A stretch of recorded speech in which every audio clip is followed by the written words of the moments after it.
We all long for clarity, but what if seeing too much isn't a blessing, but a curse? This question challenges the ideal that viewing the world with absolute sharpness is always positive. Lucidity, often celebrated as a virtue, can reveal a darker side. The weight of seeing not just the beauty, but also the abysses of existence. Emil Cioran, a philosopher known for his poetic and melancholic writing, explores how absolute clarity can be more of a curse than an achievement. His reflections confront us with an uncomfortable truth. Does profound knowledge set us free, or does it only deepen our suffering? How many times have you sought to understand the essence of the world, only to discover that the answers you found were harder to bear than the questions? Cioran warns us that while lucidity brings wisdom, it can also isolate us, paralyze us, and make us question everything we once believed to be true. Today, let's dive into this dilemma. What happens when we see the world without filters?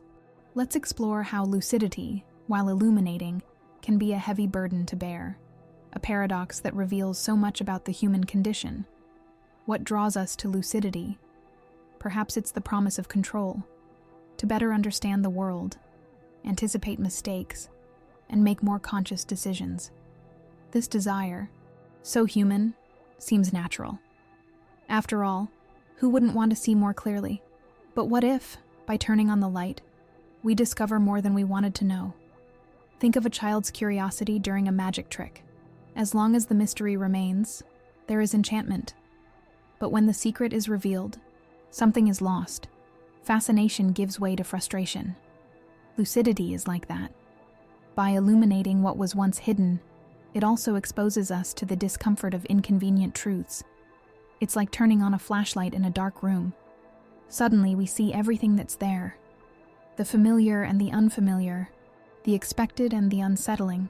Nietzsche, in Thus Spoke Zarathustra, suggests that knowledge is a burden, something that requires strength to carry without succumbing. He describes the figure of the Superman as one capable of bearing absolute clarity. But this strength is rare. For many, the light is nearly unbearable, like opening your eyes abruptly after a deep sleep. Seeing too much can be just as painful as staying in the dark. Socrates challenges us with his famous phrase, "An unexamined life is not worth living." But examining life requires courage. It means looking both inward and outward, questioning what seemed obvious, and accepting what we'd rather deny. Lucidity invites us to see things as they are, but we're not always ready for that. Does seeking more clarity bring us closer to happiness, or does it only make us more aware of our limitations, illusions, no matter how simple they seem, are the invisible threads that sustain us in moments of uncertainty? In such a vast and unpredictable world, they offer us a sense of stability, an emotional anchor amidst chaos. Even knowing we can't predict the future, we repeat phrases like, "Everything will be okay," not because they're absolute truths, but because believing in them gives us the strength to move forward. Think of that friend who faces a major challenge and clings to the idea that better days will come. While this belief doesn't change the concrete facts, it serves as a bridge between a difficult present and a more bearable future. Freud believed that such illusions are not mere tricks. They are protective mechanisms that help us cope with pain and existential suffering. Without them, we might be consumed by the awareness of the absurdity that permeates life. Illusions also help us create stories that give meaning to our existence. When we project dreams onto something, a career, a relationship, or a personal achievement, we build a narrative that pushes us forward. It's like looking at the horizon. It can never be reached, yet it guides us. Without this projection, reality can feel overwhelming. Can anyone truly face all truths in their raw and direct form, without the gentleness these beliefs provide? However, relying entirely on illusions can be dangerous. When they become excessive or inflexible, they can disconnect us from reality and trap us in a bubble where life becomes merely an echo of what we've imagined. This is where lucidity becomes a double-edged sword. It can pierce the bubble and bring us back to the real world, but it can also expose wounds we'd rather not see. Balancing illusion and truth is a constant battlefield for the human mind. As we reflect on the role of illusions, an inevitable question arises: if they offer us comfort, why do we seek lucidity? Why do we insist on shining a light on the shadows that often act as our allies? Perhaps the answer lies in the human paradox, the need to protect our sanity while simultaneously challenging the limits of what we can endure. This dilemma leads us directly to the next question. Is lucidity an act of courage or a step toward the abyss? Cioran describes lucidity as a mortal disease. For him, those who see the world with total clarity inevitably encounter anguish. After all, how can we continue investing in projects or relationships, knowing they are transient and imperfect? Lucidity, in this sense, can be likened to dismantling a machine only to find its gears rusted. The knowledge that liberates also corrodes, potentially leading to existential paralysis. But lucidity is also an act of confrontation. It's the courage to see things as they are, unafraid to abandon the protection of illusions. In a world that often values conformity, being lucid is a rebellion against the status quo. Yet this confrontation also isolates. Those who see too much disconnect from others who still find comfort in simple explanations and ready-made answers. The paradox is clear. While lucidity offers autonomy, it distances us from the narratives that make life more bearable. It's like removing a mask. The face revealed is more authentic, but also more vulnerable. Can we endure living without the protective layer that illusions provide? Or do we, in some way, need to balance lucidity and illusion to avoid losing ourselves entirely? This tension leads us to an even bigger question. How do we deal with the absurdity of life when we see beyond illusions? We are faced with the lack of intrinsic meaning. This forces us to decide. Do we confront the absurd or ignore it? It is the next step in the journey of those who dare to see the world as it truly is. When we look at life without the veil of illusions, we encounter a troubling question. What is the meaning of all this? The philosopher Albert Camus called this the absurd, the conflict between our desire to find purpose and the silent indifference of the universe. It's as if we're trying to extract meaning from a puzzle that was never meant to have a complete picture. Faced with this, what can we do? Confront the void or simply ignore it? Imagine someone who works tirelessly every day asking why might reveal that, deep down, this effort has no clearly defined purpose beyond meeting social expectations or immediate needs. Yet routine often masks this question. Offering a kind of comfortable refuge, however, for those who choose to confront the absurd, this escape becomes insufficient. Camus suggests that accepting the absurd is not giving up, but embracing it. Finding freedom in the absence of a predefined meaning, Cioran, on the other hand, presents a darker view. For him, the absurdity of life is an almost unbearable burden, something that dissolves any enthusiasm we might have. It's like climbing a mountain without knowing if there is a peak. The effort remains, but the goal is never reached. This perspective not only generates demotivation, but can also lead to alienation. After all, how do we keep moving when the path seems to lead nowhere? Still, confronting the absurd doesn't have to mean defeat. Camus proposes the idea of the rebel, someone who, even knowing there is no inherent meaning, chooses to live fully, not out of resignation, but as a challenge. It's like staring into the void and, instead of retreating, deciding to fill the space with our own creations, whether through art, the pursuit of connection, or simply appreciating the fleeting moments of life. The absurd isn't just a philosophical dilemma, it's a universal experience. At some point, everyone faces this void when questioning the why of things. What matters is how we respond to it. Do we embrace this lack of meaning and transform it into freedom? Or do we cling to narratives that mask the emptiness but offer peace? This reflection leads us to the next point. The loneliness that often accompanies those who choose lucidity in a world filled with illusions. Lucidity often comes with a price that few are willing to pay: loneliness. By seeing the world with clarity, we often disconnect from the illusions that give life meaning for most people. It's as if living with lucidity means inhabiting an isolated island, surrounded by a sea of comforting beliefs that others navigate with ease.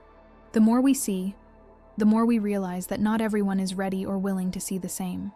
Picture yourself in a casual conversation, where the topic revolves around small pleasures or daily trivialities. While others chat about the latest TV series or a light workplace drama, you find yourself pondering deeper questions. Like the meaning of it all, it's hard not to feel a sense of distance, as though you're in a different place, even while physically present. This is one of the hallmarks of lucidity. It creates a silent chasm between those who see more and those who prefer not to. For many, living amidst shared illusions is essential for social connection. It's the small beliefs and expectations, often implicit, that bring us closer to one another. But those who abandon these illusions often find themselves as outsiders. Lucidity can be liberating, but it can also isolate. How do you communicate with people who live in a reality designed to shield them from pain? While you see the fragility of that construction, this isolation is not just physical, but also emotional. When we see the impermanence of things, in relationships, choices, and ideals, we become more selective about what we connect with. This can lead to a feeling of disconnection, as if everyday interactions are insufficient to satisfy the depth of our reflections. Not because others are wrong, but because the world feels smaller when viewed by someone who has crossed its boundaries. Even so, the isolation of the lucid is not absolute. Art, philosophy, and even the act of deep thinking can offer refuge and meaning. Perhaps the solution isn't to deny this distance, but to learn to live with it. After all, lucidity, as lonely as it may be, can also bring a unique form of connection with ideas, with the world, and most importantly, with oneself. Knowledge is often celebrated as a source of power, but we rarely prepare for the burden it can carry. Knowing too much doesn't always mean having control. It often means bearing the awareness of things we would rather ignore. It's like wielding a sharp blade. In skilled hands, it is a powerful tool, but when we don't know how to use it, it can hurt more than it protects. In everyday life, this manifests subtly. Think about how the overflow of information, especially about global crises, catastrophes, or social injustices, can leave us anxious and powerless. The flood of negative news, the constant need to stay updated, and the inability to act on everything we know create a state of paralysis. In these cases, knowing more doesn't make us stronger, only more overwhelmed.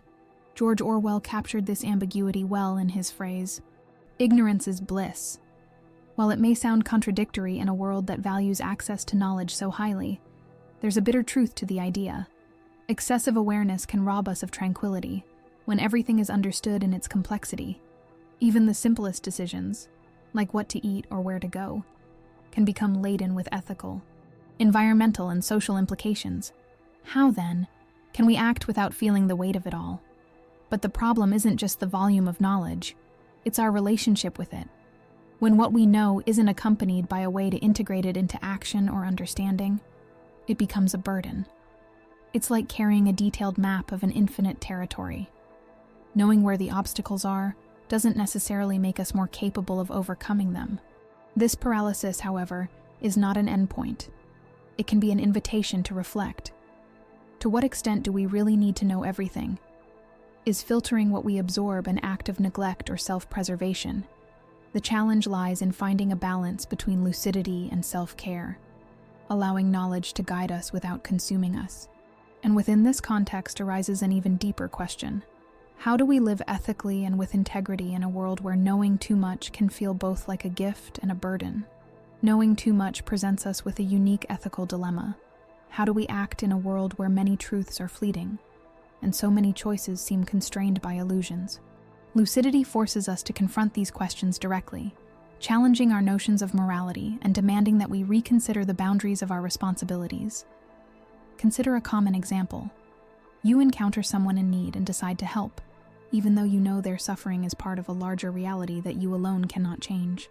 Lucidity makes us aware of the limitations of our actions, yet it also challenges us not to ignore what is right in front of us. Schopenhauer, in discussing compassion as the foundation of ethics, suggests that suffering is the one thing that truly connects human beings. In this sense, helping someone, even within a limited context, transcends pragmatism. It is a recognition of our shared humanity. However, lucidity doesn't allow for easy solutions.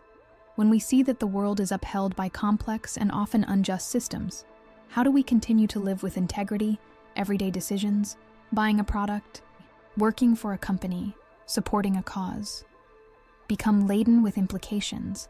Lucidity reminds us that no choice is entirely free of consequences, which can lead to a persistent state of internal conflict. Perhaps the true ethics of lucidity lies less in striving for moral perfection and more in adopting an attitude of honesty and responsibility. Recognizing the limits of what we can change does not mean giving up. It means acting within the realm of possibility. It's like illuminating a dark room. You can't clean everything at once, but you can start with a corner. Lucidity demands that we accept our flaws without becoming complacent in them. Living with too much knowledge is like walking through a landscape filled with nuance.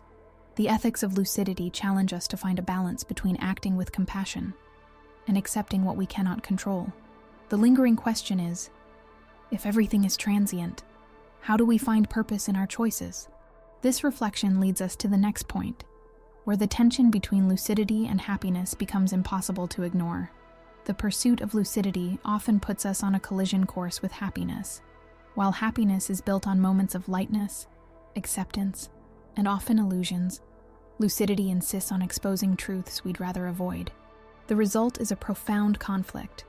Is it possible to find peace when we see the world without filters? Consider someone who chooses to avoid bad news to preserve their mental health. This choice isn't ignorance, but a strategy for protection. On the other hand, those who pursue lucidity face reality without layers, confronting problems in all their gravity. While the former finds relief in their decision, the latter bears the weight of what they know.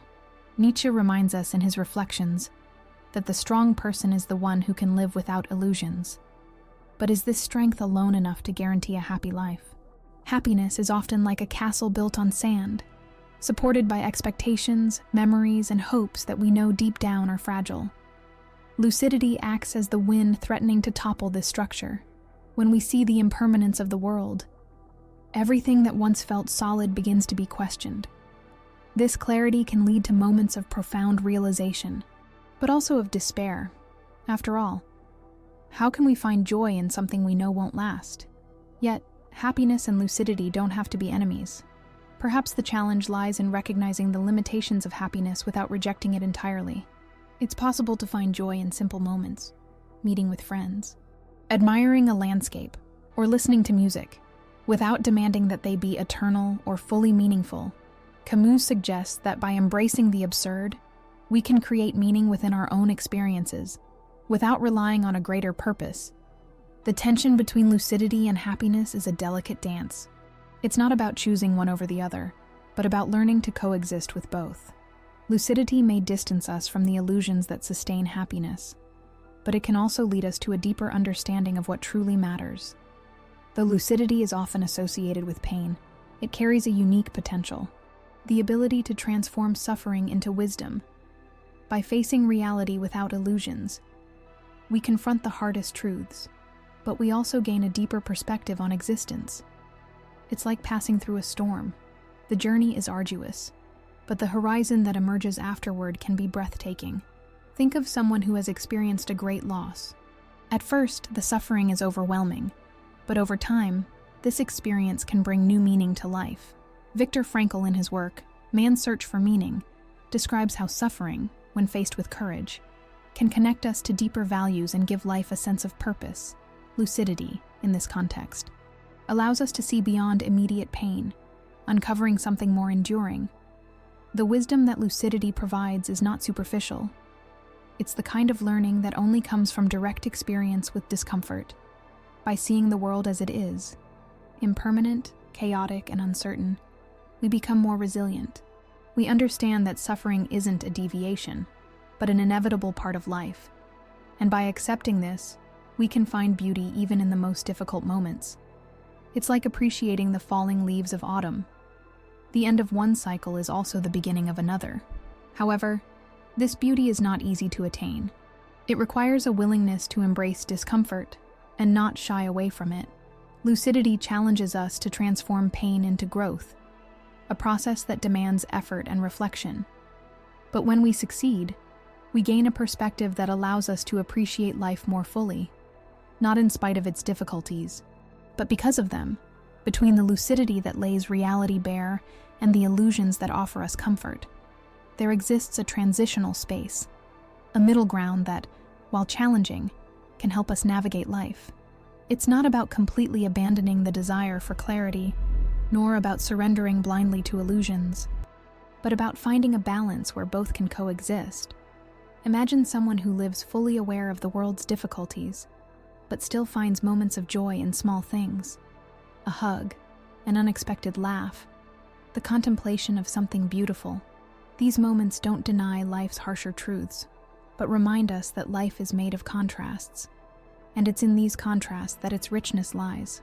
Montaigne described this approach as practical wisdom, a way of living that avoids absolutes and allows us to flow with the nuances of existence.